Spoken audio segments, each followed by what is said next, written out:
ಅತ್ತ ಮಳೆಯೂ ಇಲ್ಲ, ಇತ್ತ ಬೆಳೆಯೂ ಇಲ್ಲ. ಅನ್ನದಾತರ ಬದುಕು ಅಡಕತ್ತರಿಯಲ್ಲಿ ಸಿಲುಕಿದೆ. ಮುಂಗಾರು ಕೈಕೊಟ್ಟಿದ್ರಿಂದಾಗಿ ಬಿತ್ತಿದ ಬೆಳೆಯೂ ಒಣಗಿ ಲಕ್ಷಾಂತರ ರೂಪಾಯಿ ಖರ್ಚು ಮಾಡಿದ್ದ ರೈತರು ದಿಕ್ಕೆ ತೋಚದಂತಾಗಿದ್ದಾರೆ.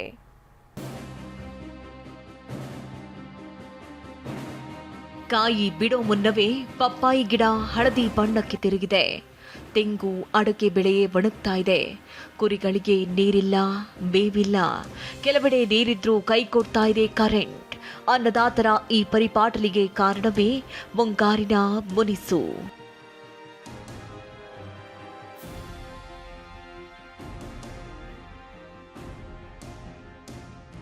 ಮುಂಗಾರು ಕಣ್ಣಾಮುಚ್ಚಾಲೆ ಒಣಗಿದ ಪಪ್ಪಾಯಿ ಬೆಳೆ. ಮಳೆ ಬಂದ್ರಷ್ಟೇ ರೋಗ ನಿಯಂತ್ರಣ, ಕಂಗೆಟ್ಟ ಅನ್ನದಾತ. ಹೊಲದ ತುಂಬ ಪಪ್ಪಾಯಿ ಗಿಡಗಳು. ಹಲವು ಗಿಡಗಳು ಒಣಗಿದ್ರೆ ಇನ್ನು ಕೆಲ ಗಿಡಗಳು ಹೂಬಿಟ್ಟು ಕಾಯಿಯಾಗುವ ಹಂತದಲ್ಲಿದೆ. ಇದೇ ಹೊತ್ತಲ್ಲಿ ಮುಂಗಾರು ಮಳೆ ಕೈಕೊಟ್ಟಿದ್ದು ಬರದ ಬರಸಿಡಿಲಿಗೆ ಪಪ್ಪಾಯಿ ಬೆಳೆದ ರೈತರು ಸಂಕಷ್ಟಕ್ಕೆ ಸಿಲುಕಿದ್ದಾರೆ. ವಿಜಯಪುರ ಜಿಲ್ಲೆಯಲ್ಲಿ 175 ಹೆಕ್ಟೇರ್ನಲ್ಲಿ ಬೆಳೆದ ಪಪ್ಪಾಯಿ ಬೆಳೆಗೆ ಮುಟ್ಟು ರೋಗ, ಕೊಳೆ ರೋಗದ ಕಾಟ ಬೇರೆ ಕಾಡ್ತಾ ಇದೆ. ಔಷಧಿ ಸಿಂಪಡಿಸಿದ್ರೂ ರೋಗ ನಿಯಂತ್ರಣಕ್ಕೆ ಬರ್ತಾ ಇಲ್ಲ. ಎಲೆಗಳುದುರಿ ಕಾಂಡ ಸಮೇತ ಗಿಡ ಕುಳಿತಾ ಇದೆ. ಪಪ್ಪಾಯಿ ಮಾಡಿದ್ದೇವೆ. ಮುಂಗಾರು ಮಳೆ ಒಂದು ಸ್ವಲ್ಪ ಆದರೆ ಯಾವುದೋ ರೋಗ ಬರೋಂಗಿಲ್ಲ ಅಂತ ಹೇಳಿದರು. ಈಗ ಮುಂಗಾರು ಮಳೆ ಈ ವರ್ಷ ಕೈ ಕೊಟ್ಟಿದೆ. ಹೀಗಾಗಿ ನಮಗೆ ಅದು ಮುಟ್ಟು ರೋಗ ಅಂತ ಬರ್ತಾ ಇದೆ. ಅದು ನಾವು ಸಾಕಷ್ಟು ಬೇರೆ ಬೇರೆ ಕಡೆ ಮಹಾರಾಷ್ಟ್ರ ಮತ್ತು ಒಡಿಶಾ ಎಲ್ಲ ಕಡೆದಂದ್ರೆ ಔಷಧ ತಂದು ಹೊಡೆದ್ರೂ ಕಂಟ್ರೋಲ್ ಬರ್ತಾ ಇಲ್ಲ. ಮಳೆ ಕೊರತೆಯಿಂದಾಗಿ ಕಲ್ಪತರು ನಾಡು ತುಮಕೂರಲ್ಲಿ ತೆಂಗು ಮತ್ತು ಅಡಕೆ ಬೆಳೆಗಾರರು ಸಂಕಷ್ಟಕ್ಕೆ ಸಿಲುಕಿದ್ದಾರೆ. ಶಿರಾ ತಾಲೂಕಿನ ಬಾರನಗೆರೆ ಗೊಲ್ಲರಹಟ್ಟಿಯಲ್ಲಿ ಮಳೆ ಇಲ್ಲದೆ ಒಂದ್ ಕಡೆ ಭೂಮಿ ಒಣಗಿದ್ರೆ ಮತ್ತೊಂದು ಕಡೆ ಅಂತರ್ಜಲ ಕುಸಿದಿದೆ. ತೆಂಗು ಅಡಕೆ ಬೆಳೆಗಾರರು ಕಂಗಾಲಾಗಿದ್ದಾರೆ. ನಾವು ಬೋರ್ ನೆಚ್ಕೊಂಡೆ ಗಿಡ ಇಟ್ಟಿದ್ದೀವಿ. ಆ ಬೋರಿಂದ ಅಂತರ್ಜಲ ಪೂರ್ತಿ ನಮ್ಮ ಏರಿಯಾನೇ ಯಾವ ಕೆರೆ ಕಟ್ಕೊಳ್ಳೋ ಬೇರೆ ನೀರು ಸೋರ್ಸ್ ಇಲ್ಲ. ಯಾವ ಚಾನಲು ನಮಗೆ ನೀರು ಬಿಟ್ಟಿಲ್ಲ. ಬಿಡ್ತಿದ್ದೆ ನಂಬಿಕೊಂಡೆ ಮಾಡಿದ್ವಿ, ಏನೋ ಬರುತ್ತಂತ.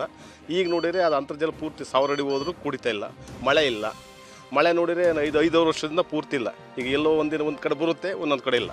ನಮ್ಮ ಶಿರಾ ತಾಲೂಕಿಗೆ ಹತ್ತತ್ರ 90 ಭಾಗ ಎಂದು ಬರನೇ. ಬೀದರ್ ಜಿಲ್ಲೆ ಪಾಲ್ಕಿ ತಾಲೂಕಿನ ನೀಲಮ್ಮನಹಳ್ಳಿಯಲ್ಲಿ ಮಳೆ ನಂಬಿ ಬಿತ್ತನೆ ಮಾಡಿದ್ರು.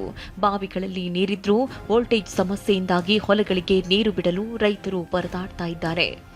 ಮಳೆಯನ್ನು ನಂಬಿಕೊಂಡು ಬಿತ್ತನೆ ಮಾಡಿದಂಥ ರೈತರು ಕೂಡ ಈಗ ಬೆಳೆ ಉಳಿಸಿಕೊಳ್ಳಿಕ್ಕೂ ಕೂಡ ಸಾಕಷ್ಟು ಹರಸಾಹಸನ ಈಗ ಪಡ್ತಿರುವಂಥದ್ದು. ಯಾಕೆಂದರೆ ಬಾವಿ ಬೋರ್ವೆಲ್ ಇದ್ದಂಥ ರೈತರು ಕೂಡ ತಮ್ಮ ಬೆಳೆಗೆ ನೀರು ಬಿಟ್ಕೊಳ್ಳಿಕ್ಕೂ ಕೂಡ ಅವರಿಗೆ ಸಾಕಷ್ಟು ತೊಂದರೆ ಆಗಿತ್ತು. ಅದಕ್ಕೆ ಪ್ರಮುಖವಾದಂಥ ಕಾರಣ ಏನಂತಂದರೆ ಈ ವೋಲ್ಟೇಜ್ನ ಸಮಸ್ಯೆ ಈಗ ರೈತರಿಗೆ ಕಾಡ್ತಾ ಇರತಕ್ಕಂಥದ್ದು.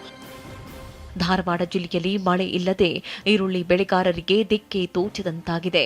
ಧಾರವಾಡ ತಾಲೂಕಿನ ಕಬ್ಬೇನೂರು ಮತ್ತು ಸುತ್ತಮುತ್ತಲಿನ ರೈತರು ಸುಮಾರು 500 ಎಕರೆಗಳಲ್ಲಿ ಈರುಳ್ಳಿ ಬಿತ್ತಿದ್ರು. ಆದರೆ 8 ದಿನಕ್ಕೆ ಒಣಗಿ ಹೋಗಿದೆ. ಪಂಚಗಂಗಾ ಕಂಪನಿಯವರು ಕಳಪೆ ಬೀಜ ನೀಡಿದ್ದಾರಂತ ರೈತರು ಆರೋಪಿಸಿದ್ದಾರೆ. ಎಲ್ಲ ಕಡೆ ಮಳೆ ಬಿದ್ದಿಲ್ಲ, ರೈತರು ಕಂಗಾಲಾಗಿ ಹೋಗಿದ್ದಾರೆ. ಇಂತಹ ಸಂದರ್ಭದಲ್ಲಿ ಧಾರವಾಡ ಜಿಲ್ಲೆಯಲ್ಲಿ ಈರುಳ್ಳಿ ಬೆಳೆಗಾರರು ಸಂಕಷ್ಟಕ್ಕೆ ಸಿಲುಕಿದ್ದಾರೆ. ಇದೀಗ ಹುಟ್ಟಿದಂತಹ ಈರುಳ್ಳಿ ಬೆಳೆ 8 ದಿನಗಳ ನಂತರ ಒಣಗಿ ಹೋಗ್ತಾ ಇದೆ. ಇದಕ್ಕೆ ಕಾರಣ ಅವರು ಬಿತ್ತನೆ ಮಾಡಿರುವಂತಹ ಬೀಜಗಳು. ಇನ್ನು ಬಾಗಲಕೋಟೆ ಜಿಲ್ಲೆಯಲ್ಲೂ ಬರದ ನಡುವೆ ದಾಳಿಂಬೆ ಬೆಳೆಗೆ ಅಂಟುಮಾರಿ ರೋಗ ವಕ್ಕರಿಸಿದೆ. ರೈತರಿಗೆ ದಿಕ್ಕೆ ತೋಚದಂತಾಗಿದೆ. ಬೆಳಗಾವಿ ಜಿಲ್ಲೆ ಚಿಕ್ಕೋಡಿಯಲ್ಲಿ ವರುಣನ ಕೃಪೆಗಾಗಿ ಗ್ರಾಮಸ್ಥರು ದೇವರ ಮೊರೆ ಹೋಗಿದ್ದಾರೆ. ಹುಕ್ಕೇರಿ ತಾಲೂಕಿನ ನೇರಲಿ ಗ್ರಾಮದಲ್ಲಿ ಯುವಕರು ಒದ್ದೆ ಬಟ್ಟೆಯಲ್ಲಿ ನೀರು ತಂದು ನೀಲಕಂಠೇಶ್ವರ ದೇವರಿಗೆ ಜಲಾಭಿಷೇಕ ಮಾಡಿದ್ರು. ದಾವಣಗೆರೆ ಜಿಲ್ಲೆಯಲ್ಲೂ ಬರಕ್ಕೆ ಪೈರುಗಳು ಒಣಗ್ತಾ ಇದೆ.